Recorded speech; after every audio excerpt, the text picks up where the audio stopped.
है दोस्तों, चैनल को लाइक करो, शेयर करो और सब्सक्राइब भी करो। My name is Veer Singh. और आज सुबह का रूटीन करणी माता की जोत की थी। ये मेरा छोटा सा मंदिर, और अभी आपको माता जी के दर्शन सांवली के रूप में आपको कराते हैं। जय माँ करणी, जैसी करनी वैसी भरनी। दोस्तों, मेरा नाम वीर सिंह है और ये मेरा यूट्यूब चैनल है। इसका नाम my name is Veer Singh है। चैनल को आप लाइक करो, शेयर करो और सब्सक्राइब भी करो। दोस्तों, मैंने जब मेरी साइकिल यात्रा स्टार्ट की थी बेंगलोर से, और ये यात्रा करीब करीब 5,000 किलोमीटर की थी। मैंने बेंगलोर से तन्नोट ये 5,000 किलोमीटर की यात्रा मैंने अभी पूर्ण करके मैं फिर से बेंगलोर आ गया हूँ मैं। और इस यात्रा के दौरान मुझे कई बार माता जी के चमत्कार, माता जी के दर्शन, माता जी के परिचय मुझे देखने को मिले। और मैं बेंगलोर से जोधपुर जो 2200 किलोमीटर का सफ़र था, मैंने मात्र 10 दिन में मैंने कवर अप कर लिया था। और इस बीच में मैंने कई माता जी के मंदिर, अंबाजी, वहाँ पे मैं एक एक रात में रुक के गया था। तो दोस्तों, इस यात्रा के दौरान मुझे बहुत ही मज़ा आया और माता जी मेरे साथ में थे। करणी माता बिल्कुल मेरे साथ में थे और करणी माता मेरा बहुत ध्यान रखा। पीछे मेरे घर बार का भी ध्यान रखा और पीछे मेरे परिवार का भी ध्यान रखा। पीछे मेरे धंधे जो भी है उन सब का माता जी ने बखूबी उनका ध्यान रखा। तो ऐसा माता जी की कृपा है। क्योंकि आप सोचो, अगर कोई बंदा अपने घर से, अपने काम करने वाली जगह से अगर 4 महीने अगर दूर रहता है, तो पीछे उसकी धंधे की क्या हालत होती है, पीछे उसके घर बार की क्या हालत हो जाती है। तो माता जी ने बिल्कुल यहाँ पे साथ दिया और माता जी बिल्कुल साथ में थे। और मेरी यात्रा के दौरान ना ही मेरे साथ में छोटी मोटी ऐसी कोई दुर्घटना हुई जिससे मुझे तकलीफ़ हो, ना ही मेरे साथ में ऐसे कोई साइकिल के साथ में कोई मैकेनिकल इश्यू, कोई मैकेनिकल फॉल्ट आया जिससे मेरी यात्रा में कोई बाधा आए, कोई विपत्ति आए। ऐसी कोई भी घटना बिल्कुल भी नहीं हुई। और मेरे रुकने की, खाने पीने की व्यवस्था सब माता जी के आशीर्वाद से अपने आप होती गई। मुझे मालूम भी नहीं पड़ा कि कब मैं पूरी यात्रा पूरी कर ली है। और मैंने कई कई ऐसे घाट सेक्शन मैंने क्रॉस किए थे जहाँ पे मुझे लगा कि हाँ, अब माता जी अपने साथ में चल रही है और माता जी ही पीछे से धक्का दे रही है कि साइकिल इतनी तेज़। इन घाट सेक्शन में भी माता जी बिल्कुल फूल के जैसे यहाँ से उठा के मेरे को वहाँ से रख दिया। ऐसी घटना भी मेरे साथ में हुई है। मैं जब राजस्थान के उन टीलों में था, जैसलमेर साइड में जब मैं था, तो वहाँ पे फौजियों की गाड़ी भी उन धोरों में एक बार ऊपर नीचे जब होती है तो भी उनको गियर चेंज करना पड़ता है।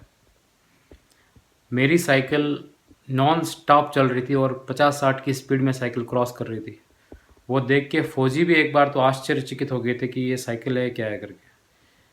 फौजियों ने मुझे रोक के पूछा, भाई हमारा ट्रक भी एक बार तो सांस भरता है, लेकिन तेरी साइकिल इन दौरों में कभी ऊपर कभी नीचे, कभी ऊपर कभी नीचे, ये तो घाट सेक्शन से भी खतरनाक दौरे हैं यहाँ पे जैसलमेर में, और तेरी साइकिल इतनी तेज़ चल रही है यहाँ पे। तो ऐसा माता जी की कृपा है, माता जी के परिचय हैं। मैंने अपना कुछ दिन मैंने देशनोक भी में रुका था, वहाँ पे मैंने बिताया था। और कुछ दिन मैं खुड़द में भी था, मैं तेमड़राय मंदिर में भी कुछ दिन वहाँ पे था, मैं तन्नोट में भी था, मैं घंटियाल माता जी के भी में था। तो इन सभी स्थानों पे मैं कुछ कुछ दिन में रुक रुक के वहाँ पे गया था। तो इस यात्रा के दौरान मुझे काफ़ी मज़ा आया और काफ़ी ऐसा अनुभव हुआ कि हाँ, अगर हम माता जी में अगर इष्ट रखते हैं, करणी माता में अगर हम इष्ट रखते हैं, तो माता जी हमेशा अपने बच्चों का साथ देने के लिए ज़रूर आती है। और मैं भी माता जी का एक छोटा सा भक्त हूँ। मैं रोज़ पूजा पाठ करता हूँ, रोज़ माता जी की जोत देखता हूँ। जोत देख के मैं जब भी सांवली के दर्शन करने की इच्छा होती है, मैं गेट से बाहर जाता हूँ और माता जी की सांवली के दर्शन मुझे आराम से हो जाते हैं। तो काफ़ी अच्छा लगता है। और देशनोक, खुड़द, तन्नोट, तेमड़राय में मेरी रुकने की व्यवस्था डॉक्टर गुलाब सिंह जी ने की थी। गुलाब सिंह जी वही हैं जो अभी जयपुर से देशनोक, फिर देशनोक से तेमड़ा राय से तन्नौट जाएंगे दंडवत यात्रा करके। हाल ही में वो पोखरण रामदेवरा एरिया उन्होंने क्रॉस कर लिया है या क्रॉस कर रहे होंगे, और तन्नौट पहुंचने में उनको करीब करीब 5 महीने उनको और लग जाएंगे। और गुलाब सिंह जी की यही इच्छा है, यही उनकी मनोकामना वो रख के वो निकले हैं जयपुर से कि नेडी जी में जो खेजड़ी है वो फिर से हरी भरी हो जाए। क्योंकि पिछले 5 साल से मैं भी नेडी जी देशनोक में कई साल से मैं जा रहा हूँ, हर साल मैं जाता हूँ, हर साल 2 या 3 बार मैं जाता हूँ, और जब माता जी का हुक्म होता है मैं वहाँ पे जाके आ जाता हूँ मैं।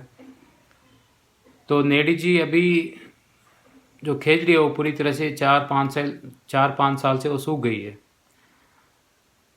तो गुलाब सिंह जी की यही इच्छा है, यही उनकी मनोकामना है कि वो नेडी जी जो खेजड़ी है वो फिर से हरी भरी हो जाए। क्योंकि खेजड़ी पूरी सूख जाने से भक्तों के दिलों पे ठेस पहुंची है, मेरे दिल पे भी ठेस पहुंची है, मैं भी माता जी का भक्त हूँ। अगर खेजड़ी फिर से हरी भरी हो जाएगी तो आने वाले श्रद्धालु, आने वाले जो भक्त हैं, उनकी सभी इच्छाएं पूर्ण हो जाएगी और उन पे कोई भी विपदा नहीं होएगी। और इस कलयुग में अगर ये खेजड़ी हरी भरी हो जाएगी तो आने वाले कई वर्षों तक, कई युगों तक माता जी का और भी नाम आगे चलेगा। तो दोस्तों, इस यात्रा के दौरान मुझे भी काफ़ी मज़ा आया, और मैं इच्छा करता हूँ, मेरी भी यही एक मनोकामना है कि नेडी जी जो धाम है खेजड़ी वो हरी भरी हो जाए और जल्दी माता जी गुलाब सिंह जी की मनोकामना पूर्ण कर दे। और वैसे तो माता जी गुलाब सिंह जी को रोज़ दर्शन देती है समड़ी के रूप में, और अच्छा लगता है। और हाल फिलहाल में माता जी ने कई चमत्कार ऐसे किए हैं जिन चमत्कारों को देख के मुझे लगता है कि हाँ, अपनी खेजड़ी जो वहाँ पे है वो हरी भरी हो जाएगी। क्योंकि करणी माता से वो प्रार्थना, क्योंकि कुछ वर्ष पहले, कई साल पहले जब आवड़ माता का अवतार हुआ था, तब उनके भक्त ने आवड़ माता को मिलने के लिए तेमड़ा राय जो जगह है वहाँ पे वो गए थे। वहाँ पे पहुँचने पे उनको मालूम हुआ कि यहाँ पे आवड़ माता नहीं है, और आवड़ माता अपनी बहन देगराय जी के वहाँ पे चल गई थी। तो भक्त को वहाँ पे निराशा मिली, तो भक्त ने वहाँ पे एक सूखी डाली ज़मीन में गाड़ दी और उसने प्रार्थना की कि माता जी सुबह तक इस डाली को आप हरा भरा कर दो तो मैं समझ जाऊंगी कि आप मुझसे मिलने के लिए आ रही हैं और आप मुझे दर्शन देंगे। जब तो बिल्कुल हरी भरी हो गई थी, और फिर माता जी ने वहाँ पे आके उसको दर्शन दिए, फिर आवड़ माता ने उसको वहाँ पे आके दर्शन दिए। तो इन पेड़ पौधों को हरा भरा करना कोई बड़ी बात नहीं है माता जी के लिए, बस अपने में वो त्याग और तपस्या होना चाहिए जिससे माता जी प्रसन्न हो जाएं। तो गुलाब सिंह जी का त्याग और तपस्या देख के हम सब भी आश्चर्यचकित हैं, और जल्दी वो खेजड़ी माता जी हरी भरी जरूर करेंगे। तो दोस्तों, चैनल को लाइक करो, शेयर करो और सब्सक्राइब भी करो, और हो सके तो आप देशनोक भी जाओ, खुड़द धाम भी जाओ, तेमड़ा राय मंदिर है वहाँ पे भी जाओ, जो आवड़ माता का मंदिर है सबसे अच्छा मंदिर है। आप वहाँ पे जाओगे तो बहुत सा आपको सुकून मिलेगा, बिल्कुल शांति मिलेगी उस जगह। और जो भी अपने तन्नौट राय मंदिर है आप वहाँ पे भी जाओ, घंटियाल माता है आप वहाँ पे जाओ, और माता जी के जो भी 7 बहनें थी उनके सभी मंदिर सब उसी साइड में है। काली डूंगरी माता जी मंदिर है, देगराय जी माता जी मंदिर है, भादरिया माता जी मंदिर है, आप सभी वहाँ पे जाओ और उन मंदिरों के आप दर्शन करो। आपको बहुत सा आनंद मिलेंगे और आपकी जो भी विपत्ति है वो सब दूर हो जाएगी। जय माँ करणी, जय माँ करणी, जैसी करनी वैसी भरनी।